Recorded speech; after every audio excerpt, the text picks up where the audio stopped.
Our next guest is a bold-faced name in the world of political election forecasting. In a new book, he writes about the art of risk-taking in the world of politics, betting, and business. And so there's a lot in here to talk about. Nate Silver is here, founder of 538 and author of Silver Bulletin blog on Substack.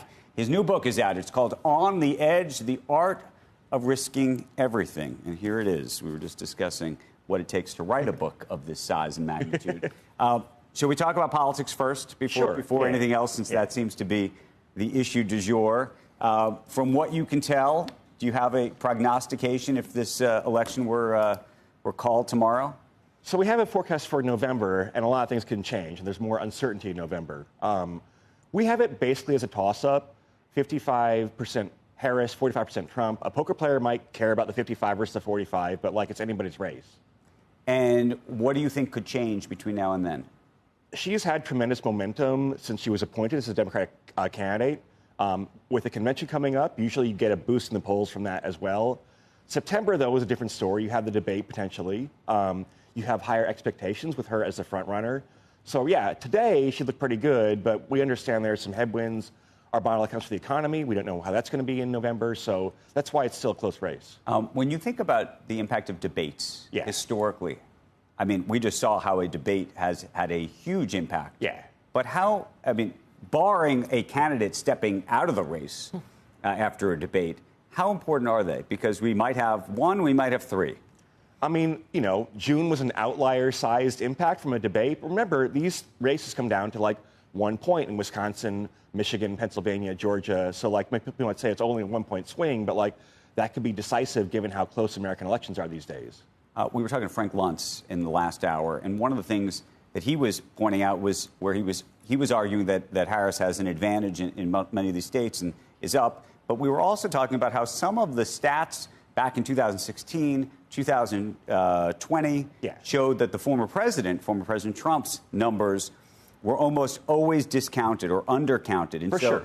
How much we should be thinking about that in the calculus? Yeah, look, the real margin of error on polling, given the uncertainty about who we actually sample in polls, might be 3 or 4 or 5 points in either direction. I think you can't predict the bias very easily. You could actually have polls underweighting Harris potentially or underweighting Trump. But the real margin of error is pretty wide. If it's Harris +2 in Pennsylvania on Election Day, that's still a highly uncertain outcome, for example. Do you think, so reading this book, it seems to me that your brain is thinking about trade-offs always. That everything is a trade-off. Everything is a risk.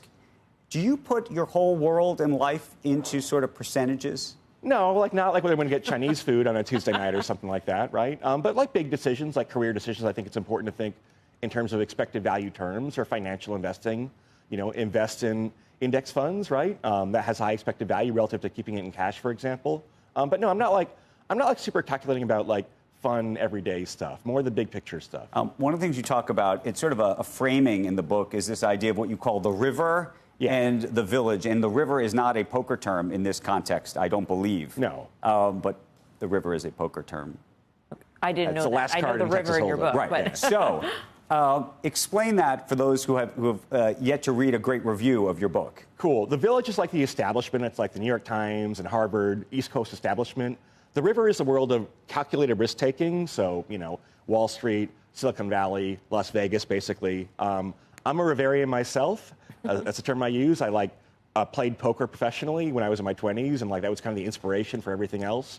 But you see these worlds clashing. Bill Ackman versus the presidents of Harvard and MIT and Penn is where you see this hypothetical landscape playing out in the real world. And I mean, Bill Ackman, I assume, is somebody in the river in your world. He's in the river, for sure. Okay, but is Harvard in the river or is Harvard in the village? Harvard's the village. Yeah, Harvard's the definition of the village. Also. I know, it gets a little complicated. It's all very overlapping. It's all elites. We should realize this is all the 1%. Right. It's a clash within the 1% of people. Most people don't care about this stuff as much, but yeah, it's a rivalry for intellectual supremacy, I suppose.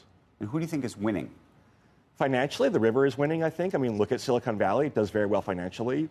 Finance and tech become more and more a part of the economy every year. Las Vegas is growing. Gambling's becoming bigger. So everything these days is becoming gamified, right? You can bet on anything in the whole world, any sort of outcome, whether, what color Gatorade is going to be poured on the winning team, all that stuff.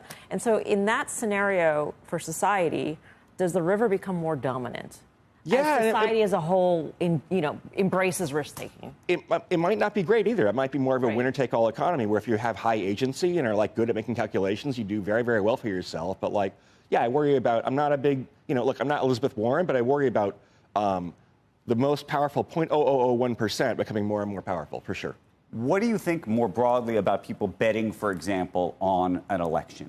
So you can do it, abroad. You can't do it here. So I advise a prediction markets company. I should disclose that. But in general, I'm in favor of putting money on the line to, cut down on the BS component potentially. And also, why not? People are already betting on election outcomes anyway in terms of how it affects equities and various futures and things like that. So, why not have a direct instrument and not an indirect But do you think there should be instruments for everything? Bet on what we're going to talk about on Squawk Box this morning? There are instruments for everything. There are, yeah. No, but there are and there aren't, right? And some of it's regulated and some of it's not.